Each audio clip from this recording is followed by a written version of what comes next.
Hi students,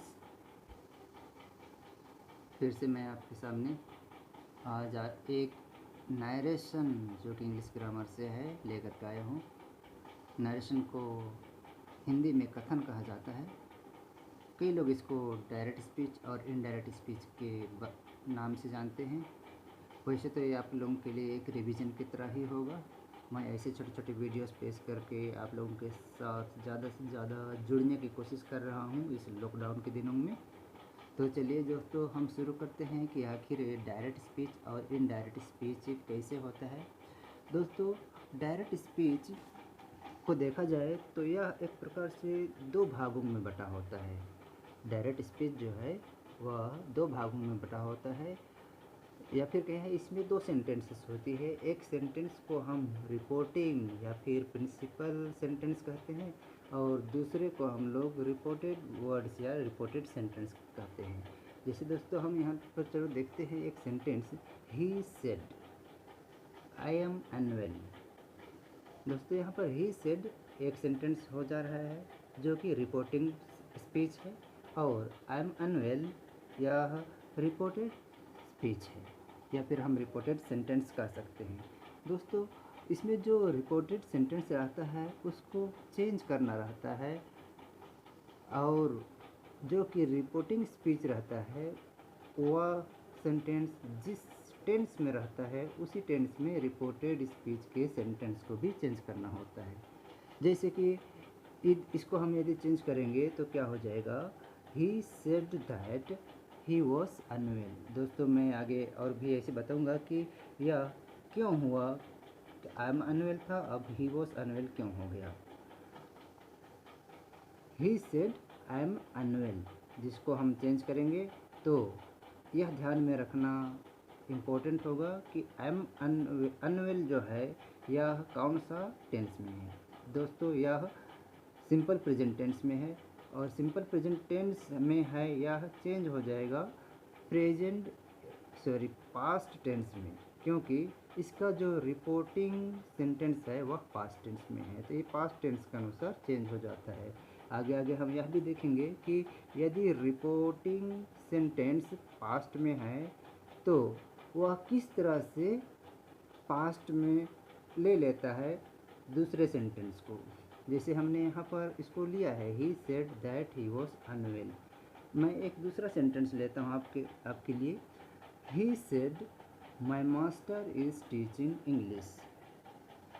इसको दोस्तों हम इनडायरेक्ट स्पीच में इस तरह से चेंज करेंगे, ही said that his master was teaching English.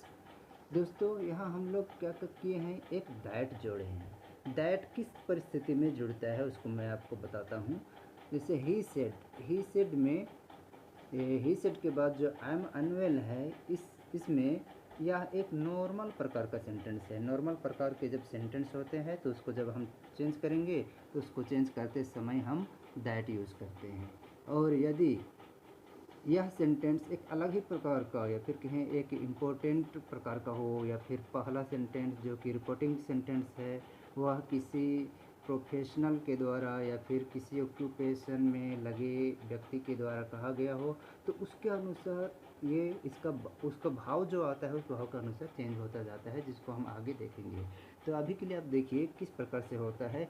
दूसरा सेंटेंस को हम फिर से देखते हैं, ही said my master is teaching English. दोस्तों, इसका हो गया, he said that his master was teaching English. दोस्तों, यहाँ पर ही सेड पास्ट में है, इसलिए माई मास्टर इज़ जो कि प्रेजेंट में होने के बाद भी पास्ट में हो गया। दोस्तों, इसमें यह भी ध्यान रखा जाता है कि अगर रिपोर्टेड स्पीच जो है या फिर रिपोर्टिंग सेंटेंस जो है वह यदि पास्ट में प्रेजेंट में तो है लेकिन प्रेजेंट की कौन से फॉर्म में है, जैसे सिंपल प्रेजेंट है कि प्रेजेंट कंटिन्यूअस है कि प्रेजेंट परफेक्ट है, उसी के अनुसार चेंज होता है। यदि ये यहाँ पर ये प्रेजेंट कंटिन्यूअस है तो ये पास्ट में तो बदलेगा लेकिन पास्ट कंटिन्यूअस टेंस में बदलेगा, और वैसे ही अगर यह सिंपल प्रेजेंट रहता तो यह सिंपल पास्ट में बदलता, और यदि यह प्रेजेंट परफेक्ट रहेगा तो वह प्रेजेंट पास्ट परफेक्ट में बदल जाएगा। जैसे कि हम लोग चलो देखते हैं एक पास्ट परफेक्ट में करके कैसे होता है। he said I have passed the examination. He said that I have passed the examination. दोस्तों यहाँ पर अब देखो जो कि रिपोर्टेड स्पीच है वह पास्ट परफेक्ट में है। आई हैव पास्ट, ये पास्ट परफेक्ट में है। और चूँकि फर्स्ट सेंटेंस जिसको हम रिपोर्टिंग सेंटेंस कह रहे हैं वह पास्ट में है, इसलिए इसको भी हमको पास्ट में करना पड़ेगा। लेकिन पास्ट में कौन से पास्ट में करेंगे? पास्ट परफेक्ट में करेंगे। तो दोस्तों पास्ट परफेक्ट में फिर कैसे हो जाएगा? जैसे ही सेड दैट, यहाँ पर हम दैट एक प्रोनाउन ले रहे हैं। ही said that he had passed the examination। दोस्तों ये हो जाएगा he said that he had passed the examination। ये पास्ट में है इसलिए इसको पास्ट में लिए, लेकिन कौन से पास्ट में लिए? ये प्रेजेंट पास्ट था इसलिए इसको पास्ट परफेक्ट में ले लिए। ये प्रेजेंट परफेक्ट था तो ये पास्ट परफेक्ट हो गया। दोस्तों आज का वीडियो थोड़ा सा लंबा होने वाला है। उम्मीद करता हूँ कि आप लंबा होने के कारण ही इसको समझ पाएंगे, क्योंकि कई लोग इसको ग्रामर के एक कठिन भाग के रूप में जानते हैं और कई लोगों के समझ में भी नहीं आता है। चलो कोशिश करता हूँ कि मैं आपको किस तरह से समझा पाऊँ। दोस्तों ये अभी हमने देखा यदि रिपोर्टिंग और रिपोर्टेड स्पीच दोनों पास्ट हो। अभी तो हमने 3 सेंटेंस जो देखा उस तीनों सेंटेंस में हमने पाया कि इसमें का रिपोर्टिंग स्पीच जो था, रिपोर्टिंग सेंटेंस जो था वो क्या था? पास्ट में था तीनों सेंटेंस। लेकिन यदि डायरेक्ट स्पीच के दोनों भाग के सेंटेंस यानी कि रिपोर्टिंग स्पीच और रिपोर्टेड स्पीच दोनों पास्ट हो तब क्या होगा? जैसे चलिए एक एग्जांपल हम लेते हैं। दोनों पास्ट होना है तो he said inverted coma the horse died in the night. दोस्तों एक चीज़ यह भी ध्यान में रखना रहता है, जो रिपोर्टेड स्पीच होता है या रिपोर्टेड सेंटेंस होता है वो हमेशा इन्वर्टेड कोमा के अंदर होता है। इन्वर्टेड कोमा से ही आपको पता चल जाएगा कि इन 2 सेंटेंस से कौन सा सेंटेंस रिपोर्टेड है। तो रिपोर्टेड सेंटेंस जो होगा वह इन्वर्टेड कोमा के अंदर होगा, चाहे सेंटेंस पहले हो चाहे बाद में हो, ऐसे भी होगा। हम एग्जाम्पल में भी देखेंगे अलग करके कि रिपोर्टेड स्पीच को हम बाद में करेंगे और रिपोर्टेड सेंटेंस को पहले करके रिपोर्टिंग को बाद में करके भी हम देख लेंगे। तो जैसे मैंने कहा कि जो इन्वर्टेड कोमा है तो इन्वर्टेड कोमा के अंदर रहने वाला सेंटेंस रिपोर्टेड सेंटेंस कहलाएगा, रिपोर्टेड स्पीच कहलाएगा। तो यहाँ पर हमने देखा ही सेड एक पास्ट है और the horse died in the night ये भी पास्ट है। ऐसी स्थिति में जब दोनों स्पीच यानी कि रिपोर्टेड स्पीच और रिपोर्टिंग स्पीच दोनों पास्ट में हो तो दोस्तों क्या होता है? तब क्या होता है? क्योंकि ये पास्ट में है इसलिए ये तो पास्ट में तो है ही, अब ये पास्ट परफेक्ट में हो जाएगा। जैसे ही said that the horse he said that the horse had died in the night। he said that the horse had died in the night। दोस्तों यहाँ पर he said पास्ट में है और the horse had died in the night यहाँ पर had died के कारण ये पास्ट परफेक्ट हो गया। तो दोस्तों जब दोनों सेंटेंस रिपोर्टिंग और रिपोर्टेड सेंटेंस दोनों ही पास्ट में हो तो रिपोर्टेड स्पीच या फिर रिपोर्टेड सेंटेंस जो है वह पास्ट परफेक्ट में बदल जाता है। उदाहरण अब एक बार फिर से देखो, he said the horse had died in the night, और इसका इनडायरेक्ट होगा, इसको हम डायरेक्ट इस तरह से दर्शा लेते हैं और इनडायरेक्ट को हम चलो इनडायरेक्ट इस तरह से दर्शा लेते हैं।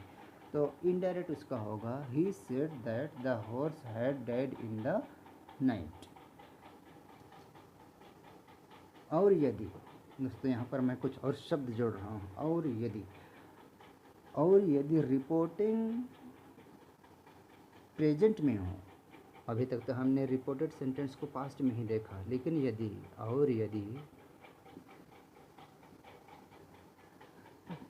रिपोर्टिंग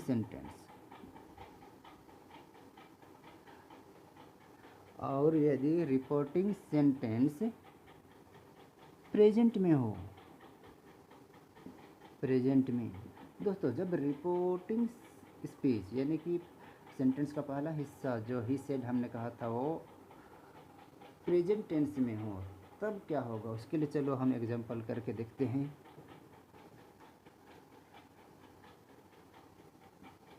ही सेस, दोस्तों यहाँ ध्यान रखो, ही सेस अभी प्रेजेंट में है और यह रिपोर्टिंग सेंटेंस है या फिर प्रिंसिपल सेंटेंस भी कहते हैं इसको, या प्रिंसिपल स्पीच कहेंगे। तो he says I am glad to B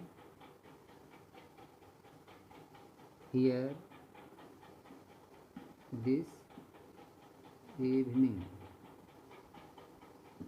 दोस्तों यहाँ पर आप देखिए ही सेस जो कि रिपोर्टिंग स्पीच है या फिर प्रिंसिपल स्पीच है वह प्रेजेंट में है, और इन्वर्टेड कोमा के अंदर जो रिपोर्टेड सेंटेंस है वह भी प्रेजेंट टेंस में ही है। दोस्तों ऐसी परिस्थिति में हम इसको किस तरह से परिवर्तित करते हैं, यहाँ पर दोस्तों जब दोनों सेंटेंस एक ही में है तो यहाँ पर दैट नहीं आता है, जैसे ही सेस। दोस्तों यहाँ पर गया he says he is glad, he says he is glad to be there that evening. दोस्तों यहाँ पर आप एक दैट शब्द देख रहे हैं, तो ये दैट शब्द जो है जैसे कि हमने ही सेड दैट वैसे नहीं जुड़ा है दोस्तों, यहाँ पर दैट जो है वह दिस का दैट में बदल गया है, दिस बिकम्स दैट, और हियर देर में बदल गया है। तो इसको भी मैं आगे बताऊंगा दोस्तों कैसे हियर का देर हो गया, दिस का दैट हो गया, इसके लिए भी मैं संक्षिप्त में बताऊंगा। तो यहाँ पर हम देख सकते हैं ही सेस प्रेजेंट में है और he is glad to be here that evening ये भी प्रेजेंट में है। दोनों जब प्रेजेंट में था तो वह प्रेजेंट में ही होता है, उसका टेंस चेंज नहीं होता है। दोस्तों अब हम देखते हैं संक्षेप में कि किस प्रकार से कुछ शब्दों का परिवर्तन होता है। जैसे आप देख सकते हैं यहाँ पर नाउ का देन में बदल गया, हियर का देर में, आगो का बिफोर में, दस का सो में, टुडे का दैट डे में, है ना, और टुमारो का द नेक्स्ट डे, यस्टरडे का the day before, last night का द नाइट बिफोर। तो दोस्तों इस प्रकार से जो शब्द है वह इनडायरेक्ट स्पीच में बदल जाता है।